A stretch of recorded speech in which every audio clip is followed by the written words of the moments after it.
பாடுறோம்ல, அனுமதித்ததெல்லாம் நன்மைக்காக. பாடலாமா? அனுமதித்ததெல்லாம் நன்மைக்காக, நடத்திடும் பாதைகளும் அனுமதித்ததெல்லாம் நன்மைக்காக, நடத்திடும் பாதைகளும் நன்மைக்காக, அதினதின் காலத்தில் நேர்த்தியாய் செம்மையாய் எனக்காக யாவும் செய்து முடிப்பீ. அதினதின் காலத்தில் நேர்த்தியாய் செம்மையாய் எனக்காக யாவும் செய்து முடிப்பீர். உங்க கைகள் குறுகவில்லை, உம்மால் கூடாதது எதுவும் இல்லை. உங்க கைகள் குறுகவில்லை, உம்மால் கூடாதது எதுவும் இல்லை. உம்மால் கூடாதது எதுவும் இல்லை. கூடாத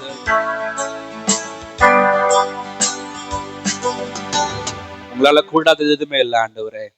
அனுமதிக்கிறது எல்லாம் எங்க நன்மைக்காக தான். நடத்துகிற ஒவ்வொரு பாதைகளும் எங்கள் நன்மைக்காக தான் ஆண்டவரே. நித்தம் நடத்துகிற தேவனே, இந்த கரங்கள்ல தாழ்த்துகிறோம். தொடர்ந்து எங்களோடு கூட பேசும்.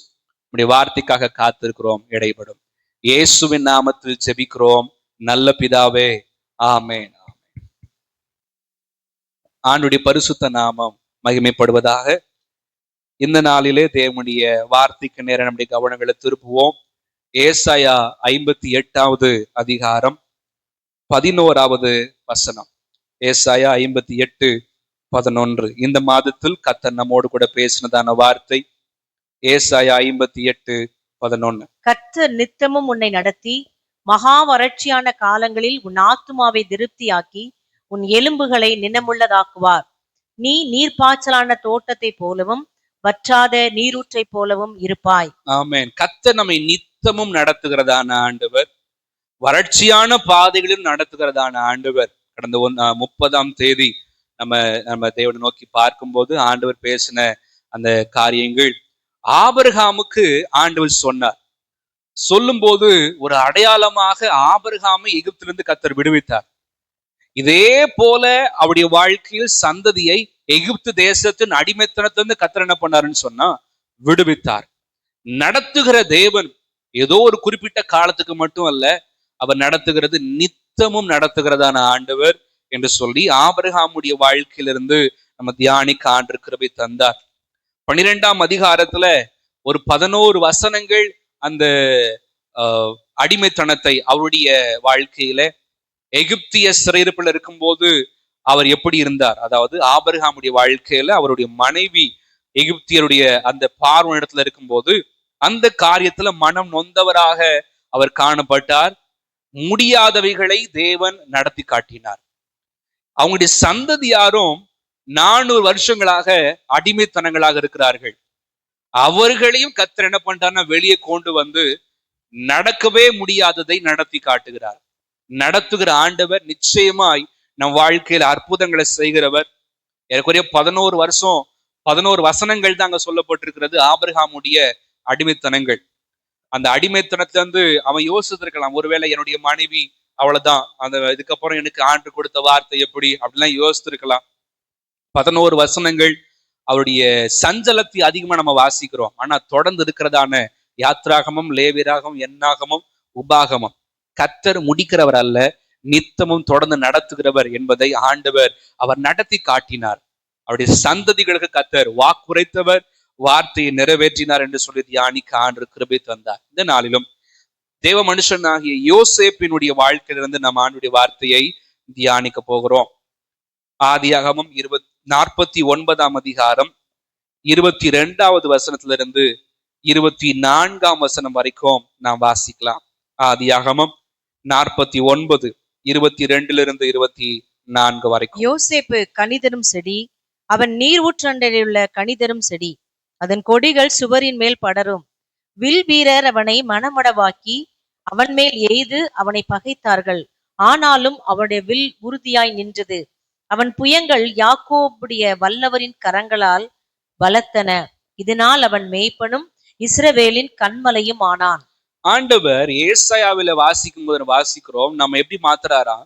நீர்ப்பாய்ச்சலான தோட்டத்தை போல, வற்றாத நீருற்ற போல கர்த்தர் என்ன பண்ணுகிறாரா? மாற்றுகிறார். நம்முடைய வாழ்க்கையை கர்த்தர் செழிப்பாக்குகிறார். நித்தமும் நடத்துகிறவர் வாழ்க்கையை செழிப்பாக்கி ஆசீர்வாதமாக்கி நம்முடைய வாழ்க்கையில் ஒரு மேன்மையை கர்த்தர் தருகிறார். அவருடைய பரிசுத்த நாமத்திற்கு மகிமை உண்டாவதாக. இந்த இடத்துல வாசிக்கும் போது யோசேப்பு கனிதரும் செடி என்று நாம் வாசிக்கிறோம். அவன் நீர் ஊற்றாண்டையில் உள்ள கனிதரும் செடி. ஆண்டவர் இந்த மனிதனை ஆசீர்வதித்ததினால, அவர் வாழ்க்கையில நன்மைகளை பெருக பண்ணினதுனால, எல்லாவற்றுக்கும் மேலாக கர்த்தரே யோசேப்பை நடத்தினதுனால அவர் வாழ்க்கை ஆசீர்வதிக்கப்பட்டது. அவர் வாழ்க்கை மேன்மையாக இருந்தது. இந்த யோசேப்பு சொல்லுகிறார். ஆதியாகமம் 45ஆம் அதிகாரம் 8ஆம் வசனத்துல வாசிக்கலாம். ஆதியாகமம் 45:8. ஆதலால் நீங்கள் அல்ல, தேவனே என்னை இவ்விடத்துக்கு அனுப்பி என்னை பார்வோனுக்கு தகப்பனாகவும் அவர் குடும்பம் அனைத்திற்கும் கர்த்தனாகவும் எகிப்து தேசம் முழுதுக்கும் அதிபதியாகவும் வைத்தார். இவர் சகோதரரை பார்த்து பேசுறார்.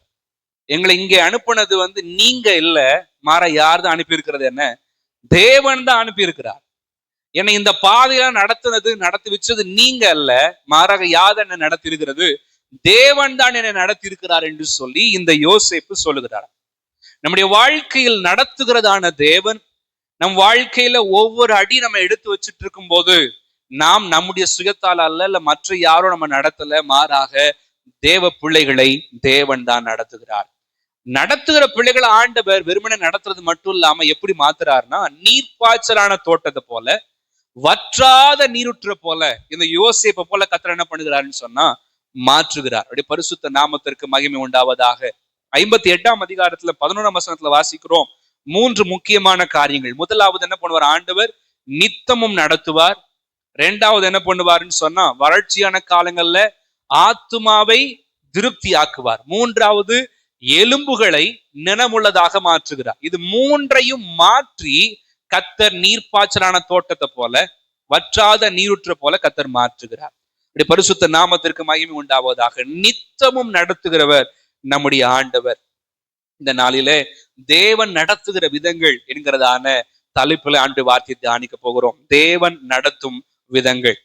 இந்த தேவன் நடத்துகிற விதங்கள் ஆச்சரியமானது. முதலாவது எப்படி நடத்துகிறாருன்னா, அவர் நித்தமும் நடத்துகிறார். நித்தமும் நடத்துகிறார். இடையில எந்த பிரேக் இல்லாம, எந்த தடையும் இல்லாம ஆண்டவர் நடத்துகிறார். அப்படி பரிசுத்த நாமத்திற்கு மகிமை உண்டாவதாக. கண்டினியூவலி, தொடர்ந்து கர்த்தர் நடத்துவார். நம்மளை கரத்தை பிடிச்ச நாள் முதல் இந்த நாள் வரைக்கும் கர்த்தர் என்ன பண்றாருன்னா நடத்தி கொண்டே வருகிறார். மேடு வரும், பள்ளங்கள் வரும், உயர்வுகள் வரும், தாழ்வுகள் வரும், சோர்ந்து போகிற நேரங்கள் வரும், சந்தோஷமா இருக்கிற நேரங்களும் வரும். ஆண்டவர் எல்லாவற்றிலும் தொடர்ந்து நடத்துகிறார். தேவனை நேசிக்கிற பிள்ளைகளுக்கு ஆண்டவர் அப்படிப்பட்ட அற்புதங்களை செய்கிறார். ரோமர்ல வாசிக்கிறோம்ல, அன்றியும் அவருடைய தீர்மானத்தின்படி அழைக்கப்பட்டவர்களாய் தேவனிடத்தில் அன்பு கூறுகளுக்கு சகலமும் நன்மைக்கு ஏதுவாக தான் நடக்குது. நடத்துகிறது யார்? ஆண்டவர் தான் நடத்துகிறார். ஆண்டவர் நித்தமும் தொடர்ந்து எல்லாவற்றையும் சகலத்தையும் நன்மையாய் நடத்துகிறவர். அவருடைய பரிசுத்த நாமத்திற்கு மகிமை உண்டாவதாக. உதவி தந்து இடையிலே நிறுத்துகிறது ஒருவேளை மனிதருடைய குணமா இருக்கிறது. கொஞ்ச காலத்துக்கு முன்னாடி எல்லாம் திருச்சபைகளுக்கு ஃபண்ட் எல்லாம் ஃபாரின்ல இருந்து வந்திருந்துச்சு. ஆனா இப்ப நிறைய ஸ்தாபனங்களுக்கு கட் ஆயிடுச்சு, நிறைய நிறுவனங்களுக்கு கட் ஆயிடுச்சு. நிறைய நிறுவனங்கள் அவங்களுடைய தொண்டு சேவை தொடர்ந்து செய்ய முடியல. அரசாங்கம் நினைச்சது என்னன்னு சொன்னா, வெளிநாட்டுல இருந்து வரதான எல்லாத்தையும் தடை பண்ணிட்டா இங்க ஊழியங்கள் வளராது, கிறிஸ்தவம் வராதுன்னு நினைச்சாங்க. ஆனால் இப்பயும் நடந்துட்டு இருக்குன்னா நடத்துகிறது யார்? ஆண்டவர் தான் நடத்துகிறார். இந்த ஊழியங்கள், திருச்சபைகள் இது எல்லாமே எதுவுமே பணத்தை வச்சு இயங்குறது இல்ல, மாறாக யாரை வச்சு இயங்குகிறதுனா நித்தம் நடத்துகிற தேவனை வச்சு இயங்குகிறது. இன்னைக்கும் கர்த்தர் நடத்துகிறார், திருச்சபையை கர்த்தர் நடத்துகிறார், ஊழியத்தை கர்த்தர் நடத்துகிறார். அதெல்லாம் நடக்கும்போது நம்முடைய கர்த்தர் குடும்பத்தை நடத்தாம விடுவாரா? நம்முடைய தனிப்பட்ட வாழ்க்கையை நடத்தாம விடுவாரா? நிச்சயம் கர்த்தர் நித்தமும் நடத்த வல்லவராக அவர் இருக்கிறார். அவருடைய பரிசுத்த நாமத்திற்கு மகிமை உண்டாவதாக. ஒருவேளை கம்பெனில நடக்கலாம், கம்பெனில வேலைக்கு வாங்கன்னு ஆள் எடுத்துடுறாங்க. நிறைய நியூஸ்ல நம்ம பாக்குறோம்ல, இத்தனை பேரை பணி நீக்கம் செய்திருக்கிறது இந்த கம்பெனி, இத்தனை 1000 பேரை பணி நீக்கம் செஞ்சிருக்குது.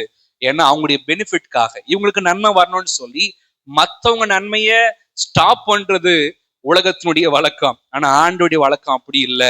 ஆண்டவர் தன்னையே தியாகம் பண்ணி தன்னையே கொடுத்து நம்மை நித்தமும் நடத்துவதற்காக, பரலோகத்திற்கு நிறைய நடத்துவதற்காக ஆண்டவர் தன்னையே தியாகம் பண்ணினதான ஆண்டவர்.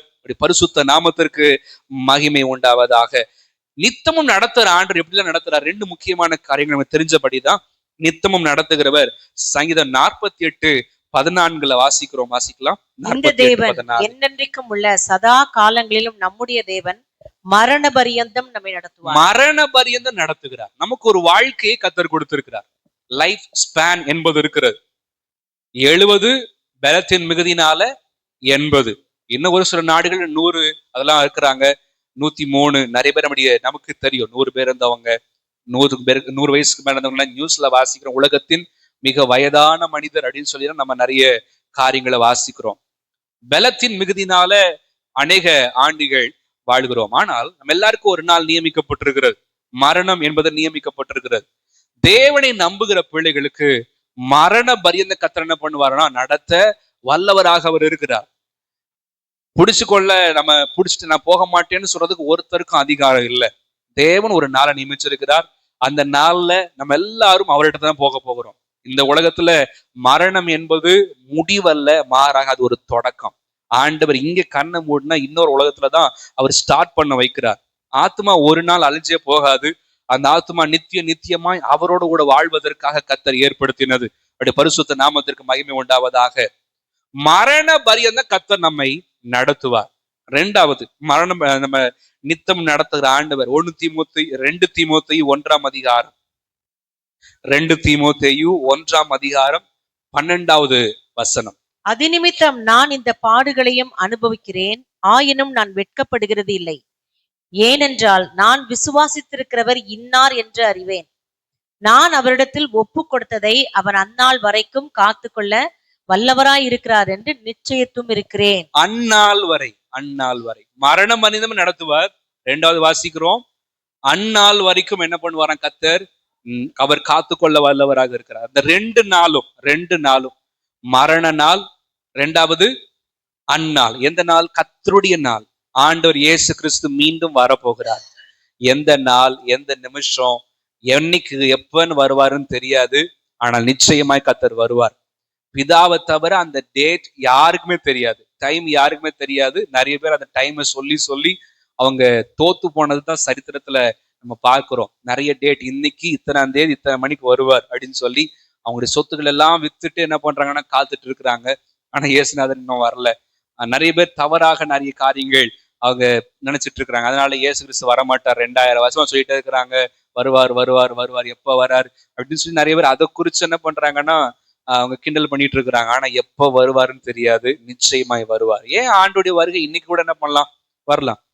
இந்த வாரத்துல கூட நடக்கலாம், இந்த மாதத்துல கூட நடக்கலாம். எப்போ வருவாருன்னு தெரியல. விழிப்போடு ஆயத்தமாய் காத்திருக்க கர்த்தர் கிருபை தருவாராக. நம்முடைய மரண நாளோ இல்லது அவருடைய வருகையோ, இந்த 2ல எது முந்தினாலும் சரி, கர்த்தர் அது வரைக்கும் நம்மை நடத்த வல்லவராக அவர் இருக்கிறார். அவருடைய பரிசுத்த நாமத்திற்கு மகிமை உண்டாவதாக. நம்மை படைத்து விட்டு, நம்மை உருவாக்கி விட்டு, அதற்கு பிறகு நமக்கான சோர்சஸ், ஆசீர்வாதங்களை உருவாக்குகிறவர் அல்ல. நம்மை அவர் உருவாக்கினவர். தாயின் கருவிலிருந்து உருவாக்கி நடத்தி வரும்போதே நமக்கு என்னென்ன வேணும், எப்ப கொடுக்கணும், எப்ப கொடுக்க கூடாதுன்றத எல்லாவற்றையும் அவர் பெர்ஃபெக்டா கரெக்டா பிளான் பண்ணி கர்த்தர் வச்சிருக்கிறார். நித்தமும் நடத்துகிறதான ஆண்டவர். இந்த யோசேப்புக்கு ஆசீர்வாதம் கிடைச்சதுதான். ஆனா நடந்து வந்த பாதைகள் மோசமான பாதைகள். வாசிக்கிறோம் 37ஆம் அதிகாரம் 6வது அதிகாரம் 7 ஆதியாகமம் 37 28 36. அந்த வர்த்தகரான மீதியானியர் கடந்து போகிற போது அவர்கள் யோசேப்பை அந்த குழியிலிருந்து தூக்கி எடுத்து அவனை இஸ்மவேலர் கையில் 20 வெள்ளிக்காசுக்கு விற்று போட்டார்கள். அவர்கள் யோசேப்பை எகிப்துக்கு கொண்டு போனார்கள். அந்த மீதியானியர் யோசேப்பை எகிப்திலே பார்வோனின் பிரதானியும் தலையாரிகளுக்கு அதிபதியுமாகிய போத்திபார் என்பவிடத்தில் விற்றார்கள். ஆணுடைய நாமம் மகிமைப்படுவதாக. முதல்ல தூக்கி எங்க போட்டாங்க? குழியில போட்டாங்க. குழியில தண்ணீர் இல்ல, வெறுமையான குழி. சாப்பாடு கொண்டு போறாரு, ஒரு அன்பின் மிகுதினால கொண்டு போறாரு. அடுத்து போயிட்டு திரும்பி வருவோம் அப்படின்ற ஒரு எண்ணத்தோட தான் போறாரு. அதை பத்தி யோசித்துட்டு கூட மாட்டார். அண்ணனை பார்ப்போம், ஜாலியா இருப்போம், போற வழியில எல்லாத்தையும் வேடிக்கை பார்த்துட்டு போவோன்ற அந்த ஒரு எண்ணத்துல தான் போயிட்டு இருக்கிறார். ஆனா வாழ்க்கையில எதிர்பாராத ஒரு பள்ளம், எதிர்பாராத ஒரு குழி, வேற எங்கேருந்து வரல, எங்கன்னா வருது? சொந்த சகோதரர்கள், அவங்களுடைய சகோதரிடந்து வருது. தூக்கி குழியில போட்டாங்க. குழியில போட்டாங்கன்னு சொல்லி ஓகே, கொஞ்ச நாள் கழிச்சு தூக்குறதுக்காக அவங்க ரெடி பண்றாங்க. சரி, தூக்கி நம்மளை மறுபடியும் வீட்டுக்கு கொண்டு போவாங்கன்னு யோசிச்சுட்டு இருந்தா தூக்கி என்ன பண்ணிட்டாங்க? மீதியானிட்ட வித்துட்டாங்க. பொதுவா மனுஷன் தூக்கும் போது நம்ம கொஞ்சம் கவனமா தான் இருக்கணும். மனுஷன் தூக்கணும் அப்படின்னு சொன்னா எங்க போய் கொண்டு போடுவான்னு தெரியாது. மனுஷன் தூக்கும் போது அது அது தேவன் நம்ம நடத்துற பாதைகள் வித்தியாசமானது. மனுஷன் தூக்கும் போது கவனமா இருக்கணும். நம்ம வேலை செய்யற ஸ்தலங்கள்லயும் சரி, நம்ம எங்க இருந்தாலும் சரி, மனுஷன் தூக்குறான் அப்படின்னு சொன்னா கொஞ்சம் கவனமா தான் நம்ம இருக்கணும். ஆனா அவர் தூக்குனாருன்னா நிச்சயம் இந்த கடைசி வரைக்கும் நடத்துகிற தேவனாக இருக்கிறார். அப்படி பரிசுத்த நாமத்திற்கு மகிமை உண்டாவதாக. தூக்கி என்ன பண்ணிட்டாங்கன்னா வித்துட்டாங்க. அது எதுக்காக? கொலைபாதகம் இவங்கள்ட்ட வரக்கூடாது, இவங்க மேல வரக்கூடாது. வித்துட்டா எங்கேயாவது போய் இவரோட இருக்கட்டும், அவன் என்னத்தையோ பண்ணிட்டு போறான், அதுக்கப்புறம் என்ன நடந்தாலும் பரவாயில்லன்னு சொல்லி இவங்களை காப்பாத்தி கொள்றதுக்கு ஒரு செல்ஃபிஷா, சுயநலமா என்ன பண்றாங்க? இந்த யோசேப்பை வித்து போடுறாங்க. அநேக நேரத்துல மனுஷங்க நம்ம வாழ்க்கையில அநேக தவறான காரியங்களை கொண்டு வரதுக்கான முதல் காரணம் தெரியுமா? செல்ஃபிஷ் தான், சுயநலம் தான். ஆனா தேவன் சுயநலம் இல்லாம உன்னை கடைசி வரைக்கும் நடத்துறேன்னு சொல்லி இது வரைக்கும் நடத்தி வருகிறாரு. இது வரைக்கும் நடத்தினவர் இந்த மாதம் மட்டும் இல்ல, இனிமேலும் கத்த நடத்த வல்லவராக இருக்கிறார். நித்தமும் நடத்துவார், எந்த பிரேக்கும் வைக்க மாட்டார். அப்படி பரிசுத்த நாமத்திற்கு மகிமை உண்டாவதாக. 39ஆம் அதிகாரம் 2ஆம் வசனத்துல இருந்து 5ஆம் வசனம் வரைக்கும் வாசிச்சா நித்தமும் நடத்துகிற ஆண்டவர் என்னத்தை பாக்குறாரு நம்ம வாசிக்கிறோம். 39. யோசேப்போட இருந்தார், அவன் காரிய சித்தி உள்ளவனானான். அவன் எகிப்தியனாகிய தன் எஜமானுடைய வீட்டிலே இருந்தான். கர்த்தர் அவனோடே இருக்கிறார் என்றும் அவன் செய்கிற யாவையும் கர்த்தர் வாய்க்க பண்ணுகிறார் என்றும் அவன் எஜமான் கண்டு யோசேப்பினிடத்தில் தயவு வைத்து அவனை தனக்கு ஊழியக்காரனும் தன் வீட்டுக்கு விசாரணைக்காரனுமாக்கி தனக்கு உண்டான யாவற்றையும் அவன் கையில் ஒப்புவித்தான். அவனை தன் வீட்டுக்கும் தனக்கு உண்டான எல்லாவற்றுக்கும் விசாரணைக்காரன் ஆக்கினது முதற்கொண்டு கர்த்தர் யோசேப்பின் நிமித்தம் அந்த எகிப்தியன் வீட்டை ஆசீர்வதித்தார். வீட்டிலும் வெளியிலும் அவனுக்கு உண்டானவைகள் எல்லாவற்றிலும் கர்த்தருடைய ஆசீர்வாதம் இருந்தது. தேவன் ஒரு மனிதனை நடத்தும் போது அந்த மனிதனையும் கர்த்தர் ஆசீர்வதிக்கிறார், அந்த மனிதன் இருக்கிறதான இடத்தையும் கர்த்தர் ஆசீர்வதிக்கிறார். நம்மை கர்த்தர் நடத்தும் போது நம்மையும் ஆசீர்வதிப்பார், நம்ம வேலை செய்யற ஸ்தலத்தையும் கர்த்தர் ஆசீர்வதிப்பார். நம்ம எங்க இருக்கிறோமோ நம் மூலமாக கர்த்தர் அந்த இடத்தை என்ன பண்ணுவாருன்னா அவர் ஆசீர்வதிப்பார்.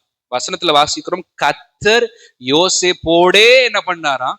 இருந்தார். அவர் கூடவே இருந்தாரா? யோசேப்போடே கூட இருந்தார். நடத்துகிற ஆண்டவர் கூட இருக்கிறதான ஆண்டவர். அவர் பக்கத்துல இருந்துட்டோம்னு சொன்னா அவர் தொடர்ந்து நித்தமும் நடத்துகிறத நம்மால உணர முடியும். அவர் நடத்துகிறதான ஆண்டவர். கார்டன் லின்சே அப்படின்னு ஒரு தேவ மனுஷன் சொல்லுகிறார். முதலாவது ஆங்கிலத்துல வாசிச்சுட்டு நான் தமிழ்ல சொல்றேன். Find out where God is moving and move with him. ஆண்டவர் எங்க இருக்கிறார்னு கண்டுபிடிச்சிருங்க, கண்டுபிடிச்சிட்டு அவரோட கூட சேர்ந்து போங்க அப்படின்னு சொல்லுகிறார். நித்தமும் கர்த்தர் நடத்தணும்னா நம்ம என்ன பண்ணணும்? நடத்துறவரோட கூடவே என்ன பண்ணணும்? எப்பவுமே இருக்கணும். கர்த்தர் யோசேப்போட கூட இருந்தார். கர்த்தர் யோசேப்போட கூட இருக்கிற அளவுக்கு வாழ்க்கை இருந்தது.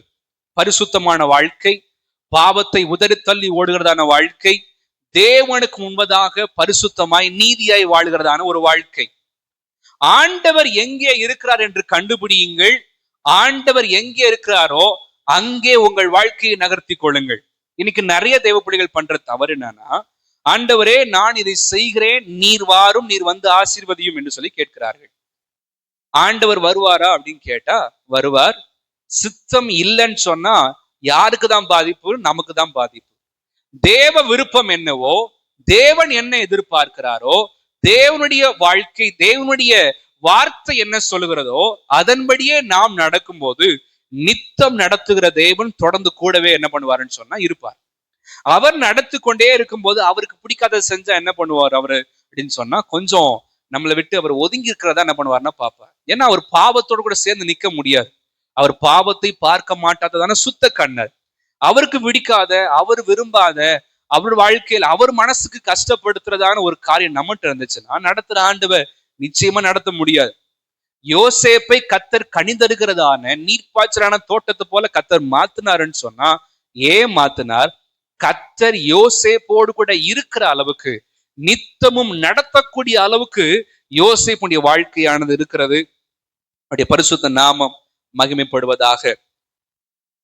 நான் இருக்கிற வேண்டிய இடம், நான் செய்ய வேண்டிய வேலை இது அப்படின்னு நினைக்காம அவர் எனக்கு கொடுத்திருக்கிறார், அவர் என் வாழ்க்கையில இருக்கிறார் என்பதை நம்ம நினைத்து ஓட கத்தர் கிருபை தருவாராக. அவருடைய பரிசுத்த நாமம் மகிமைப்படுவதாக. கத்தர் என் கூட இருக்கிறாரா, ஏன் கூட கத்தர் இருக்கிறாரா என்று யோசித்து அதன்படி நம்ம ஓடணும்னா நித்தமும் நடத்துகிற தேவன் நடத்தி கொண்டே என்ன பண்றாருன்னு சொன்னா அவர் இருக்கிறார். அவர் கண்டினியூவா தொடர்ந்து நடத்துகிறார். கொஞ்சம் கேப் விட்டு இன்னைக்கு ஒரு நாள் கேப் போட்டுருவோம், நாளைக்கு கொஞ்சம் கை பிடிச்சு அந்த மனுஷனுடைய கையை பிடிச்சு நடத்துற ஆண்டவர்ல 24 மணி நேரமும் 7 நாளும் கையை பிடிச்சு என்ன பண்றாரு? கத்தர் நடத்துகிறார். நம்ம தான் அவர்கிட்ட இல்லாம கொஞ்சம் கொஞ்சம் விலகி விலகி வந்துடுறோம். அவர் ஆசீர்வதிக்க ஆயத்தமாக தான் இருக்கிறார், அவர் நடத்த ஆயத்தமாக தான் இருக்கிறார். கூலியா இருந்தாலும் சரி, மீதியானர் கையா இருந்தாலும் சரி, பார்வோன் வீடா இருந்தாலும், போத்திபார் வீடா இருந்தாலும் சரி, சிறைச்சாலையா இருந்தாலும் சரி, யார் தான் நடத்துறது? கத்தர் தான் நடத்தினார். கத்தர் யோசேப்போடு கூட இருந்தது போத்திபார் வீட்டுல மட்டும் இல்ல, சிறைச்சாலையிலும் கத்தர் என்ன பண்றாருன்னா கூடவே தான் அவர் இருக்கிறார். பார்வோனுடைய அரண்மனையில போனாலும் கத்தர் தான் என்ன பண்றாருன்னு சொன்னா கூட இருக்கிறத நம்ம என்ன பண்றோம்னு பார்க்கிறோம். நம்மோடு கூட கத்தர் இருப்பதற்கு என்னென்ன செய்ய முடியுமோ அதை நாம் செய்ய கத்தர் கிருபை தருவாராக. நித்தமும் நடத்தணும். ஏன்னா அவர் கொஞ்சம் கேப் விட்டாரு, கொஞ்சம் பாஸ் பண்ணிட்டாருன்னு சொன்னா நம்ம வாழ்க்கை கற்பனைக்கு எட்ட முடியாத அளவுக்கு தவறாக அது போய்விடுகிறத நம்மால உணர முடியும். கத்தர் நம்மை நடத்துவாராக. தேவனுடைய வழி எது, தேவன் எதை விரும்புகிறார் என்பதை கண்டுபிடிக்க கத்தர் கிருபை தருவாராக. எப்படி கண்டுபிடிக்கிறதுன்னு சொன்னா அவர் கூட நெருங்க நெருங்க நெருங்க தான் அவருக்கு என்ன பிடிக்கும்ன்றதை கண்டுபிடிக்க முடியும்.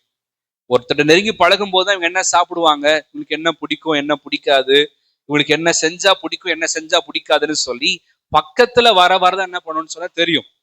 தேவனுடைய அருகில நெருங்காம, தேவனுடைய அருகில் வராம அவருக்கு பிடிச்சதையோ அவருக்கு விருப்பமானதையோ நம்ம என்ன பண்ண முடியாது, நிறைவேற்ற முடியாது. அவருக்கு பிடிச்சதை செய்யலன்னா பக்கத்துல என்ன பண்ணுவது? ஆண்டவர் இருக்க முடியாது. தேவனை எப்பொழுதும் அருகில் வைத்திருக்க நம் வாழ்க்கை பரிசுத்தமாய் காணப்படுவதாக.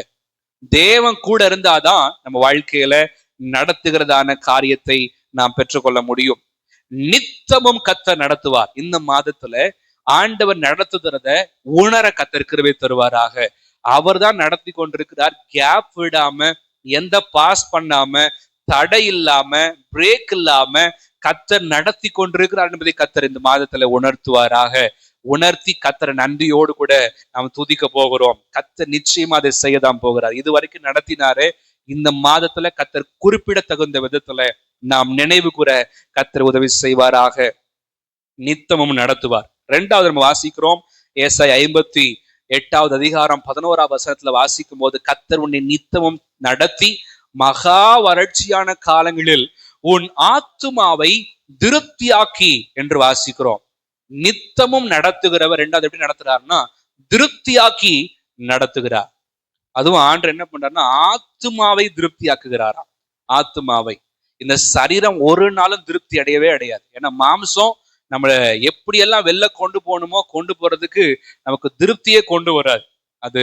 அது ஒரு நாளும் நம்ம அதை திருப்திப்படுத்தவே முடியாது. இதை கொடுத்தா இன்னும் கொஞ்சம் கொடு. இன்னைக்கு பாவங்கள் ஏன் அதுல வெளில வர முடியல மக்கள் சொன்னா ஆரம்பிக்கிறது ஒரு சின்ன ஒரு பழக்கத்துலதான் ஆரம்பிக்கிறது. விளையாட்டா ஆரம்பிக்கிறாங்க பசங்க. ஆனா இன்னைக்கு என்ன பண்ண முடியல, வெளியே வர முடியல, நினைச்சா கூட வர முடியல. ஏதோ ஃப்ரெண்ட்ஸ் இது ஒரு தடவை தானே, இந்த ஒரு தடவை தானேன்னு கொடுக்குற அந்த பழக்கங்கள் விட முடியாத பழக்கங்களாக, தொடர்ந்தேர்ச்சியான பழக்கங்களாக அவங்க மாம்சத்துல கஷ்டப்படுறாங்க.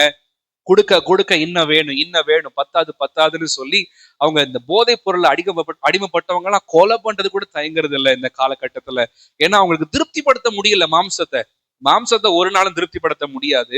ஆனா கர்த்தர் நினைச்சார்னா இந்த ஆத்மாவை என்ன பண்றாரு? திருப்தி ஆக்குகிறார். இந்த ஆத்மா திருப்தி ஆயிடுச்சுன்னா நம்ம என்ன பண்ணுவோம்னா மாம்சத்தை கண்ட்ரோல் பண்ண ஆரம்பிக்கிறோம்.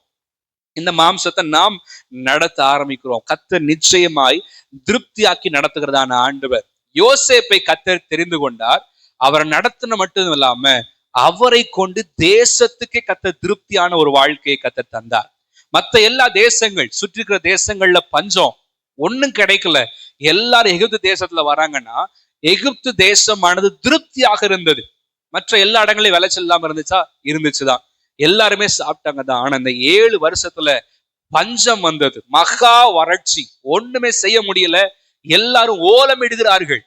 எங்களுக்கு சாப்பாடு கொடுங்க, இதெல்லாம் நீங்க வச்சுக்கோங்க, சாப்பாடு கொடுங்க, எங்க நிலத்தை வச்சுக்கோங்க, ஆடு மாடுகளை வச்சுக்கோங்க, வேற எதுவுமே இல்லை எங்கிட்ட கொடுக்கறதுக்கு. அந்த லெவலுக்கு என்ன பண்ணிட்டாங்கன்னா மக்கள் போயிட்டாங்க. ஏன்னா அந்த பஞ்சமானது அவ்வளவு கொடூரமாக இருந்தது. ஆனால் தேவனை ஆராதிக்கிற அல்லது தேவன் நித்தமும் நடத்துகிற, தேவனோடு கூட இருக்கிறதான ஒரு மனுஷன் இருக்கிற இடத்துல மகா வறட்சி இருந்தாலும் கர்த்தர் திருப்தியாக்கி நடத்துகிறதான ஆண்டவர். ஒருவேளை இத்தனை மாதங்கள் வறட்சியா நம்ம வாழ்க்கை ஓடிட்டு இருக்கலாம். ரொம்ப ட்ரையா போகுது, ரொம்ப என் கையை பிடிக்குதுன்னு சொல்லி நம்ம யோசிக்கலாம். கர்த்தர் இந்த மாதத்துல ஒரு திருப்தியை தருவாராக, இந்த மாதத்துல ஒரு விருத்தியை தருவாராக, ஒரு செழிப்பை தருவாராக. அவருடைய பரிசுத்த நாமத்திற்கு மகிமை உண்டாகட்டும். நித்தமும் நடத்த வேண்டுமானால் தேவன் கூட இருக்க வேண்டும். திருப்தியாக்கி நடத்த வேண்டுமானால் நம்ம என்ன செய்யணும்னு சொல்லி ஒரு சில காரியங்கள் நம்ம வாசிக்க போகிறோம். முதல் காரியம், திருப்தியாக நடத்த வேண்டுமானால் தேவனுடைய குறுக்கீடு அங்க தேவை. 2 ராஜாக்கள் 3ஆம் அதிகாரம் 17வது வசனத்தை வாசிக்கலாம். 2 ராஜாக்கள். நீங்கள் காற்றையும் காண மாட்டீர்கள், மழையையும் காண மாட்டீர்கள்.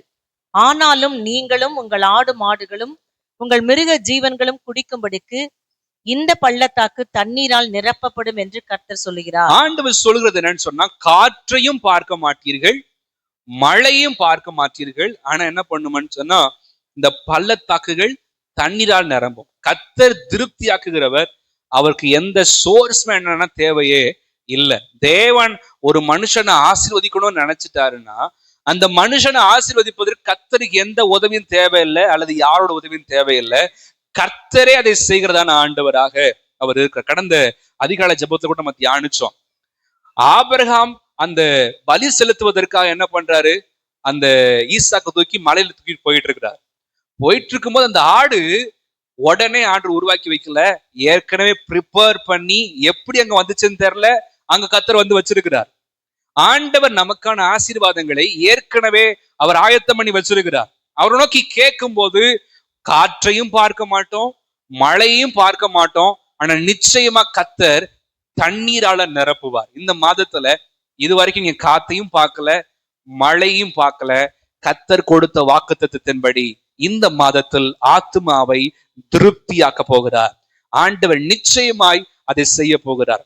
என்கிட்ட எதுவுமே கிடைக்கல, எதுவுமே இல்லை, ரொம்ப ட்ரையா இருக்குது அப்படின்னு சொன்னாலும் கர்த்தர் நிரப்புவார். 2வது, நம்ம திருப்தியாக்கி நடத்தணும்னு நம்ம வாழ்க்கையில செய்ய வேண்டியதான ஒரு நடைமுறை காரியத்தை யோசேப்பின் வாழ்க்கையில இருந்து நம்ம தியானிக்க போகிறோம். ஏற்கனவே ஃபாலோ பண்றவங்களுக்காக ஆண்டவருக்கு ஸ்தோத்திரம். இந்த காரியம் நம்ம வாழ்க்கையில் இல்லைன்னு சொன்னா நம்ம அதை ஆரம்பிக்க கர்த்தர் கிருபை தருவாராக. திருப்தியாக்கி கர்த்தர் நடத்த வேண்டுமானால் நம்ம வாழ்க்கையில செய்ய வேண்டியதான முக்கியமான ஒரு காரியம், ஆதியாகமம் 41ஆம் அதிகாரம் 47ஆம் வசனத்திலிருந்து 49ஆம் வசனம் வரைக்கும் வாசிக்கலாம். பரிபூர்ணமுள்ள 7 வருஷங்களிலும் பூமி மிகுதியான பலனை கொடுத்தது. அவ்வேழு வருஷங்களில் எகிப்து தேசத்தில் விளைந்த தானியங்கள் எல்லாம் அவன் சேர்த்து அந்த தானியங்களை பட்டணங்களில் கட்டி வைத்தான். அந்தந்த பட்டணத்தில் அதன் சுற்றுப்புறத்து தானியங்களை கட்டி வைத்தான். இப்படி யோசேப்பு அளவிறந்ததாய் கடற்கரை மணலை போல மிகுதியாக தானியத்தை சேர்த்து வைத்தான். அது அளவுக்கு அடங்காததாய் இருந்தது. ஆணுடைய நாம் மகிமைப்படுவதாக. 54 வாசிக்கிறோம். எகிப்து தேசம் எங்கும் என்ன பண்ணுச்சுன்னா ஆகாரம் இருந்தது. தேவன் ஒண்ணுமே இல்லைன்னா கூட ஆண்டவர் திருப்தியாக்க வல்லவராக இருக்கிறார். இந்த ஒரு காரியத்துல வாசிக்கிறோம். அடங்காத எந்த அளவுக்கு அவங்க சேர்த்து வச்சிருக்கா நம்ம பார்க்க முடியுது கேட்டா, நம்ம 48 வாசிக்கிறோம்.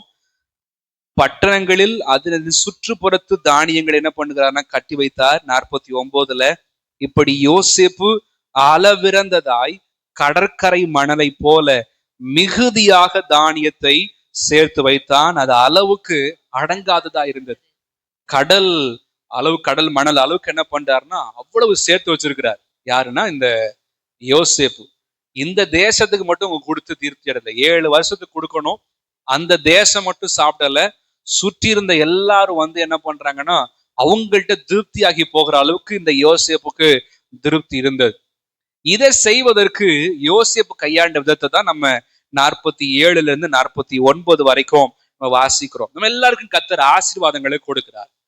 ஆசீர்வாதங்களை கர்த்தர் நமக்கு கொடுக்கிறார். தேவையான அளவுக்கு நம்முடைய பிரயாசத்தின் பலனை கர்த்தர் தருகிறார். அப்படி தரும்போது திருப்தியாய் கர்த்தர் நடத்த வேண்டுமானால் நம்ம செய்ய வேண்டிய காரியத்தை யோசேப்பின் வாழ்க்கையிலிருந்து நம்ம தியானிக்க போகிறோம்.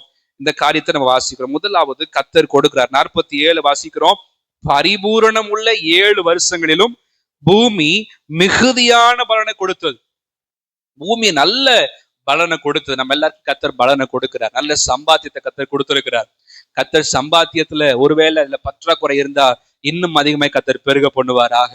நம்முடைய வேலை ஸ்தலங்கள்ல ஒரு விருத்தியை கர்த்தர் தருவாராக. ஆண்டவர் நிச்சயமாய் கையின் பிரயாசங்களை அவர் ஆசீர்வதிக்கிறார். அவர் கொடுக்கிறதுல எந்த நன்மையுமே எந்த ஒரு குறைபாடுமே வைக்கிறது இல்ல. அவர் கொடுக்கிறார். நம்முடைய பிரயாசம் எப்படியோ அதற்காய் நிறைவாய் கொடுக்கிறார். ஆனா நம்ம செய்ய வேண்டிய ஒரு காரியம் திருப்தியாக்கி நடத்த வேண்டுமானால் யோசேப்பு செஞ்சதான ஒரு காரியம் என்னன்னா சேர்த்து வைக்கிறார். சேர்த்து வைக்கிறது இன்னைக்கு கொஞ்சம் கஷ்டமான விஷயம் தான். இன்னைக்கு கிறிஸ்தவ உலகத்துல மட்டும் இல்ல, பொதுவாவே நம்ம 10 ரூபா வருதுன்னு சொன்னா 11 ரூபா 12 ரூபா செலவு போகுது அப்படின்ற மாதிரி நிலைமையில தான் இன்னைக்கு குடும்பங்கள் போய் கொண்டிருக்கிறது. இப்படிப்பட்ட நிலைமையில எப்படி திருப்தியா வாழ முடியும் அப்படின்னு சொன்னா சேர்த்து வைக்கணும். 12 ரூபா செலவு போதுன்றோம், எங்க நம்ம சேர்த்து வைக்கிறதுன்னு சொல்லி நம்ம ஒருவேளை யோசிக்கலாம். ஆரம்பத்துல கொஞ்சம் கஷ்டம்தான். ஆனால் சேர்த்து வைக்க ஆண்டவர் அதை ஆசீர்வதிப்பாராக. ஆனா ஒண்ணு சேர்த்து வைக்கிறதுல கவனம் போயிடுச்சுன்னா அந்த சேமிப்பு எங்க போகும்னே தெரியாது. தேவ பிள்ளைகளுக்கு ஆண்டவர் அப்படிதான் வச்சிருக்கிறார். சேமிப்பு மேல கவனம் போயிடுச்சு அப்படின்னு சொன்னா ஆண்டவர் அதை விரும்புறதே இல்லை. ஏன்னா கவனம் ஃபுல்லா யார்கிட்ட இருக்கணும்? ஆண்டவர்கிட்ட தான் இருக்கணும். ஆண்டவர் அதுதான் அதிகமா எதிர்பார்க்கிறார். இங்க ஒரு லிமிட் கொடுக்கப்பட்டிருக்குது.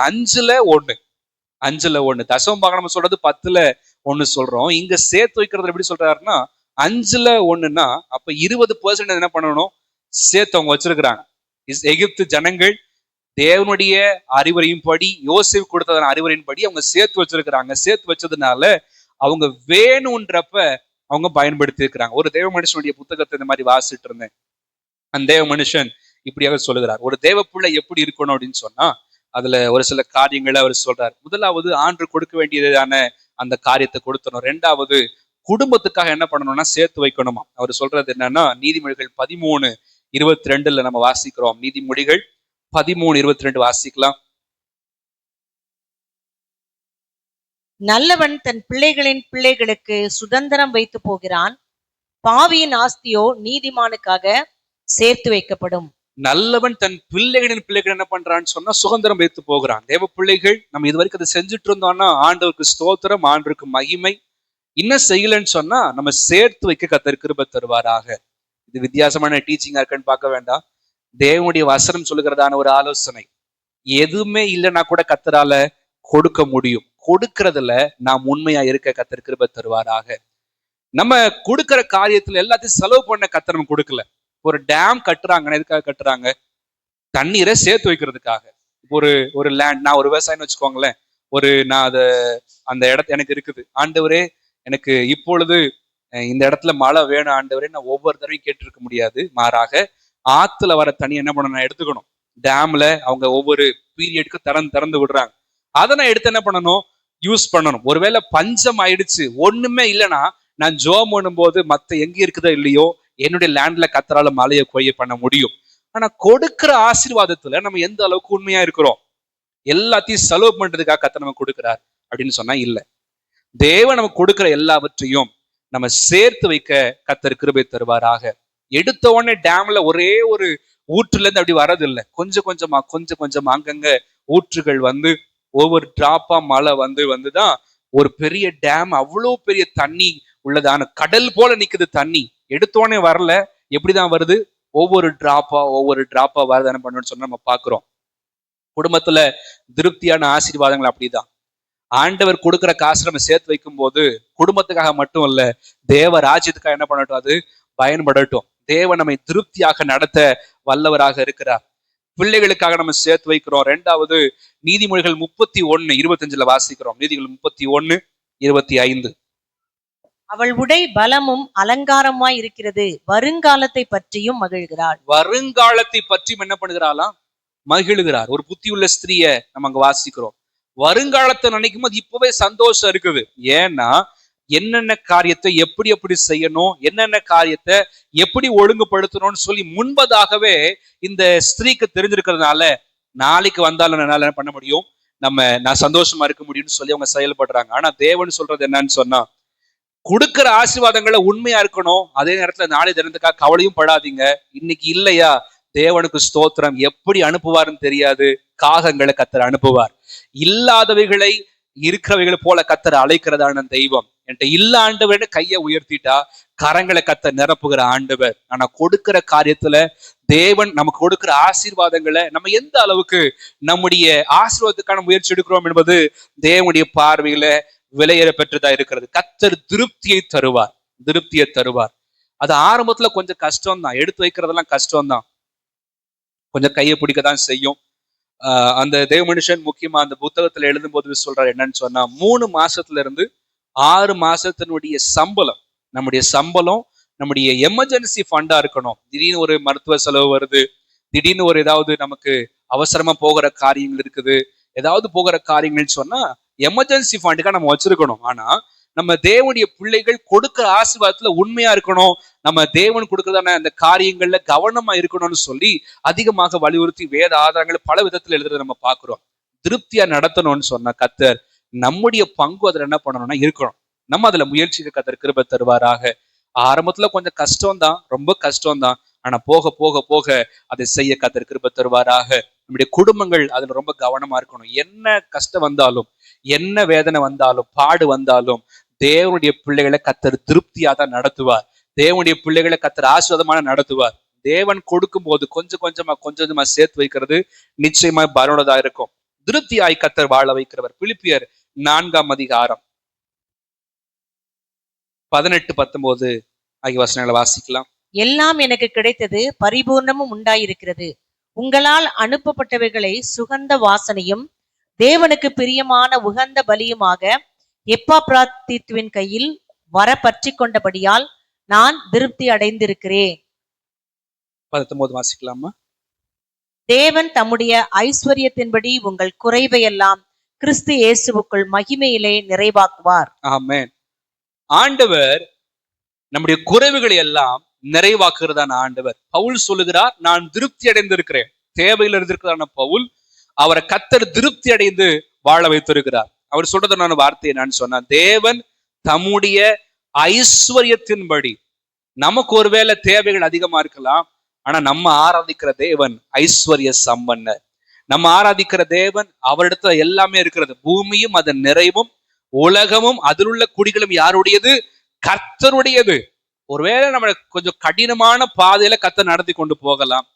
கடினங்களுக்கூடாக என்ன செய்யறதுன்னு தெரியாம கையில கொஞ்சம் கூட இல்லாம நம்ம நடந்து போறத நம்ம உணர்ந்திருக்கலாம்.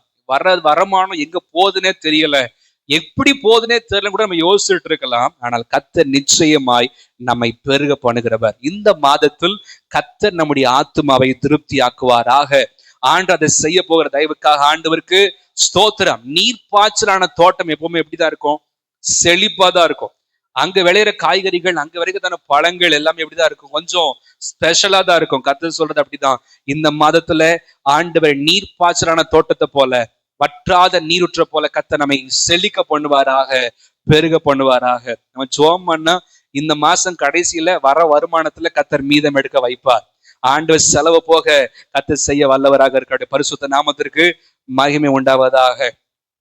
முதலாவது என்ன பண்றார் ஆண்டவர்? நித்தமும் நடத்துகிறார்.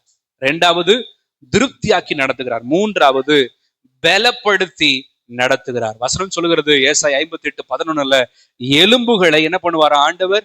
நினமுள்ளதாய் மாற்றுவார். எலும்பு அப்படின்றது ரொம்பவே முக்கியமானது ஒவ்வொரு சரீரத்திற்கும். ஏன்னா எலும்பு நல்லா இருந்தாதான் நம்ம ரொம்ப ஆக்டிவா இருக்க முடியும். வயதாக வயதாக எலும்புகள்ல பலவீனங்கள் வருகிறது, அநேக போராட்டங்கள் வருகிறது. ஆண்டவர் எலும்புகளை நினமுள்ளதாய் மாற்றுவாராக. எலும்புகள்ல ஒரு வல்லமையை கர்த்தர் தருவாராக. அவனுடைய வார்த்தை தருகிறது. யாராவது நம்மளை தூக்கணும் அப்படின்னு சொன்னா நமக்கு என்னன்னா, யாராவது நம்ம தூக்குறாங்கன்னா நமக்கு பலன் நம்ம யூஸ் பண்ண தேவையில்லை.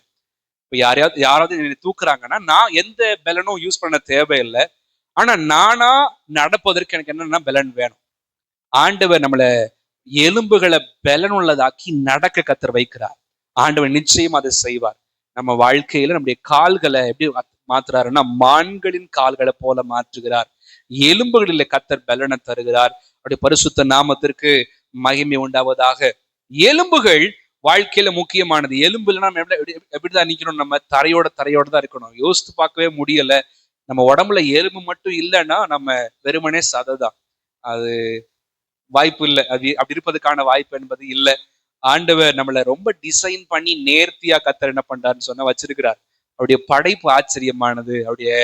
அவருடைய அந்த எண்ணமானது ஆச்சரியமானது. இப்படி எல்லாம் எலும்பு வைக்கணும், எலும்புல என்னத்தை வச்சாருன்னு தெரியல, குச்சி வச்சாரா அப்படின்னு தெரியல. படைக்கும் போது உள்ள எலும்புகளை உருவாக்கி மண்ணில் தானே உருவாக்குனாரு.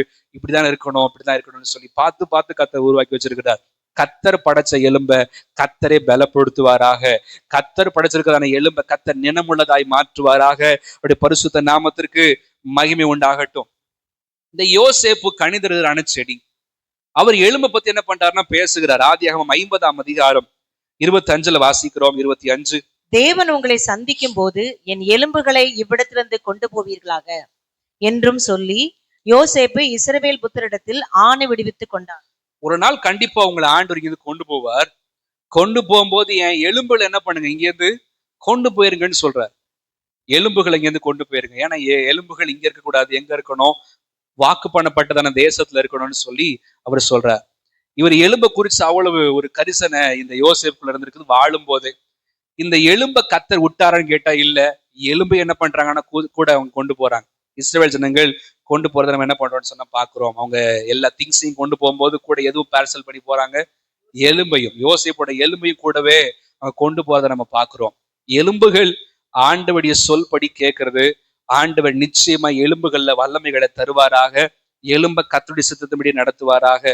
யோசுவா 24:32 வாசிக்கிறோம். இஸ்ரவேல் புத்திரர் எகிப்திலிருந்து கொண்டு வந்த யோசேப்பின் எலும்புகளை அவர்கள் சீகேமிலே யாக்கோபு சீகேமின் தகப்பனாகிய எமோரியருடைய புத்திரரின் கையில் 100 வெள்ளி காசுக்கு கொண்ட நிலத்தின் பங்கிலே அடக்கம் பண்ணினார்கள்.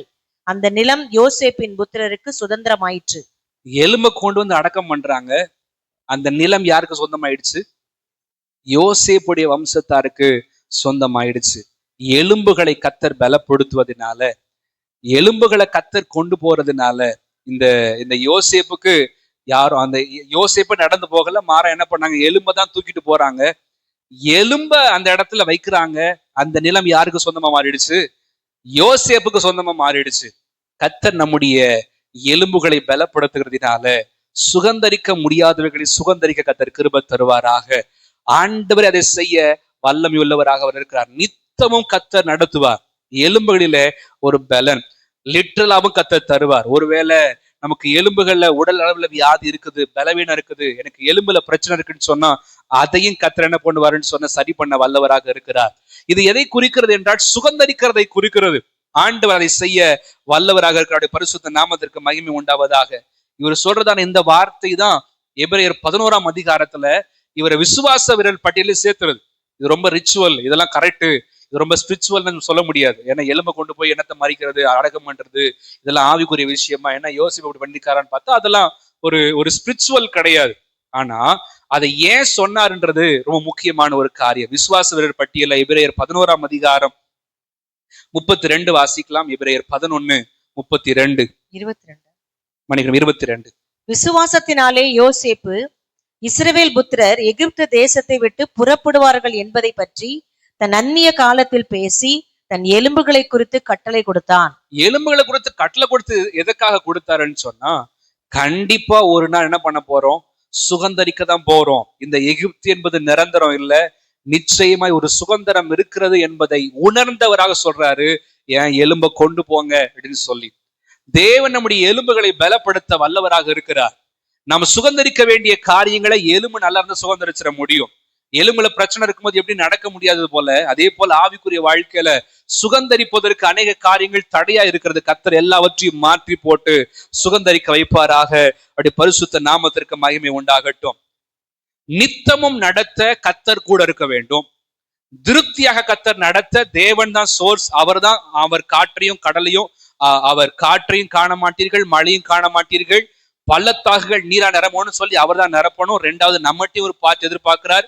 கொடுக்கிற காரியத்துல நாம் அதிகமாய் அதுல கவனம் இருக்க எதிர்பார்க்கிறார். மூன்றாவது, எலும்புகள் பலப்படுத்த வேண்டுமானால் விசுவாசம் அதிக அவசியம்.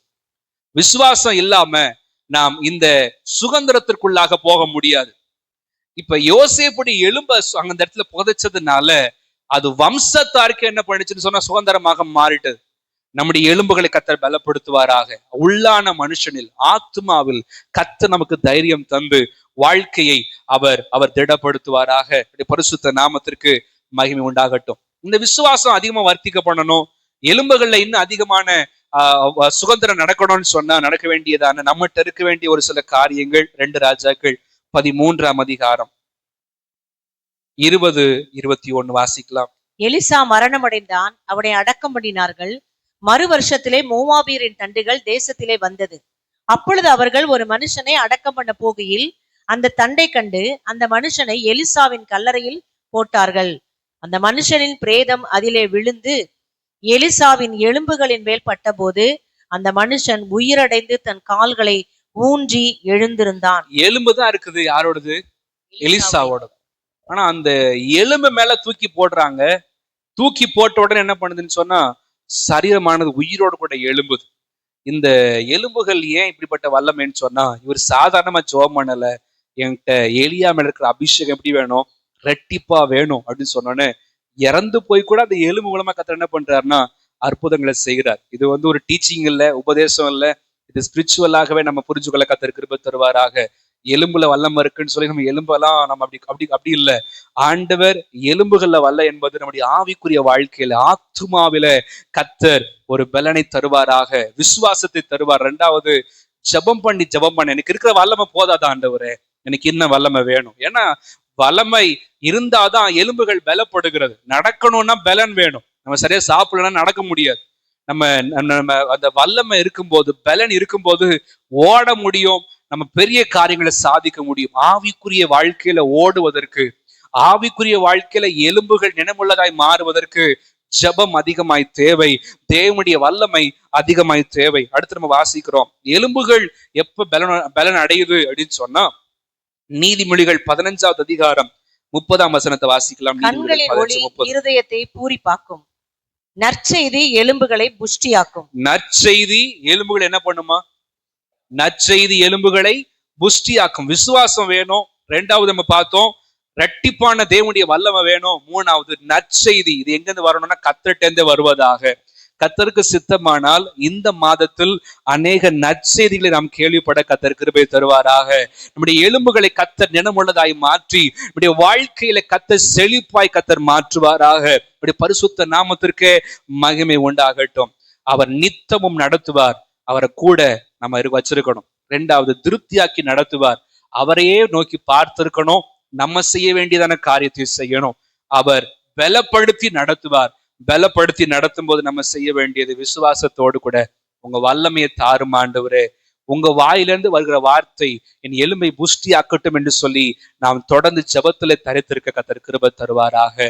நித்தமும் நடத்துவார். இந்த மாதத்துல மட்டும் இல்ல, இந்த வருஷம் மட்டும் இல்ல, வரப்போகிற ஒவ்வொரு காலங்களிலும் கர்த்தர் நம்மை நித்தமும் நடத்தி, எவ்வளவு வறட்சி வரட்டும், எவ்வளவு வேதனை வரட்டும், எவ்வளவு பிரச்சனை வந்தாலும் தேவனை உண்மையை ஆராதிக்கிற பிள்ளைகளை கர்த்தர் கைவிடவே மாட்டார்.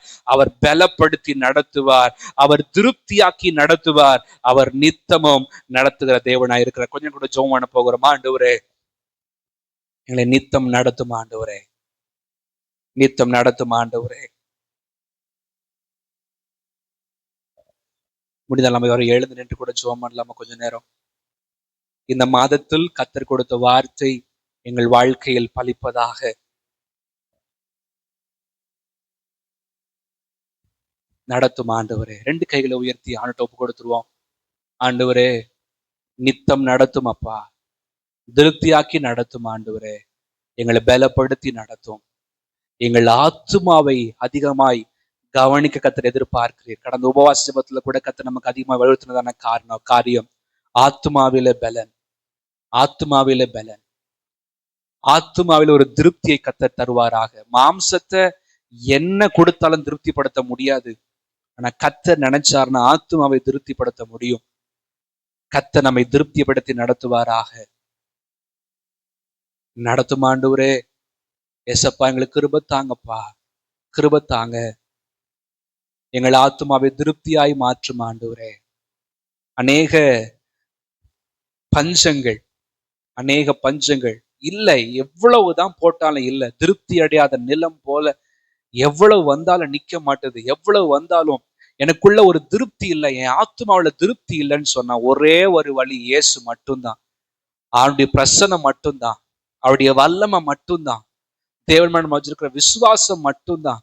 கர்த்தர் நம்மை நடத்துவாராக. ஜெபம் பண்ணுவோம். ஆண்டவரே, நித்தம் எங்களை நடத்தும் அப்பா, நித்தம் எங்களை நடத்தும் ஆண்டவரே. மகா வறட்சியான காலம் மற்றவங்க இடத்துல இருந்தாலும் எங்களுக்குள்ள இருக்கிறவர் வற்றாத நீரூற்றுள்ளவர். எல்லா காவலோடும் நிலத்தை காத்துக்கொள், அதனிடத்துல இருந்து ஜீவ ஊற்று புறப்படும் என்று சொல்லியிருக்கிறீர் ஆண்டவரே. எங்களோடு கூட இருக்கிறவர் எப்படி அவர் வற்றாத நீரூற்றா இருக்கிறது போல எங்களுக்குள்ளிருந்து ஊற்றெடுத்து பொங்க வைக்கிறீர் ஆண்டவரே. கர்த்தர் உன்னை நித்தமும் நடத்தி மகா வறட்சியான காலங்களில் உன் ஆத்துமாவை திருப்தியாக்கி உன் எலும்புகளை நிலமுள்ளதாக்குவார். நீ நீர்ப்பாய்ச்சலான தோட்டத்தை போலவும் வற்றாத நீரூற்றை போலவும் இருப்பாய் என்ற வார்த்தை இந்த மாதத்தில் எங்களுக்கு பலிப்பதாக என்று வேண்டுகிறோம் ஆண்டவரே. ஆண்டவரே, நித்தம் எங்களை நடத்தும், திருப்தியாக்கி நடத்தும், பலப்படுத்தி நடத்தும் ஆண்டவரே. கரங்கள் எங்களை தாழ்த்துகிறோம். ஒருவேளை ஆவிக்குரிய வாழ்க்கையில அப்படின்னு பார்த்தா எனக்கு சரீரத்திலையும் உலக பிரகாரமான வாழ்க்கையிலையும் தேவை இருக்கிறது. என்னுடைய வாழ்க்கையை ஆண்டவர் சரிப்படுத்தணும், என் வாழ்க்கையில ஆண்டவர் ஒரு திருப்தியை தரணும், எனக்கு இருக்கிறதான பலவீனம் மாறணும்னு சொன்னா கர்த்தர் மாற்ற வல்லவர். ஒருவேளை ஜெபம் பண்ணும்போது இப்பயே கூட கர்த்தர் அற்புதம் செஞ்சிட முடியும். இப்பொழுதே கர்த்தர் எலும்புகள்ல ஒரு வல்லமை அனுப்ப முடியும். ஜெபம் பண்ணுவோம். ஆண்டவரே, இப்பொழுதே ஒரு அற்புதம் செய்யுங்கப்பா, உங்களை தான் நம்பி இருக்கிறோம், இல்லை நடத்துகிறவரே. இப்பொழுதே ஒரு வல்லமை எங்களை தொடுவதாக என்று வேண்டுகிறோம். ஆமென். எங்கள் எலும்புகளை கர்த்தர் நினமுள்ளதாய் மாற்றும், எலும்புகளை நினமுள்ளதாய் மாற்றும் ஆண்டவரே. உள்ளான மனுஷனில் நாங்கள் சரியாய் ஓட விரும்புகிறீரே, எங்கள் சரீரத்திலும் ஒரு வல்லமை பாய்ந்து செல்வதாக. ஆண்டவரே ஸ்தோத்திரம். எலும்பில பலன் உண்டாகட்டும். குடும்பங்கள்ல காணப்படுகிற எல்லா குறைவுகள் சரியாவதாக. இந்த மாதத்தில் திருப்தி அடைந்து ஆண்டவரை மீதம் எடுக்க கர்த்தர் கிருபை தரும்படியா நாங்கள் ஜெபம் பண்ணுகிறோம். குடும்பத்தின் ஆசீர்வாதங்களை கர்த்தர் பெருக பண்ணும்படியா ஜெபம் பண்ணுகிறோம் ஆண்டவரே. ஆமென். சோதரம் கர்த்தர் அப்படியே செய்ய போற தயவுக்காக நன்றி ஆண்டவரே, நன்றி ஆண்டவரே, நன்றி அப்பா. உங்க கை குறுகி போகலப்பா, இந்த கரங்கள்ல தாழ்த்துகிறோம், வெறுமையாக்குகிறோம், எங்களை ஒப்பு கொடுக்கிறோம்ப்பா. இயேசுவின் நாமத்தில் ஜெபிக்கிறோம் நல்ல பிதாவே, ஆமென், ஆமென். அவருடைய பரிசுத்த நாமத்துக்கு மகிமை உண்டாவதாக. இந்த திருவிருந்திற்கு நம்மை ஆயத்தப்படுத்துவோம். பிதா, குமாரன், பரிசுத்த ஆவி நாமத்தினாலே முழுகி ஞான ஸ்நானம் பெற்றவர்கள் இந்த திருவிருந்திற்கு தகுதி உள்ளவர்களாக இருக்கிறார்கள். மற்றவர்கள் பின் வரிசையில சேர கொஞ்சம் இந்த பக்கம் ஸ்டேஜ் பக்கம் பார்த்து போட்டு உட்கார முடியாது.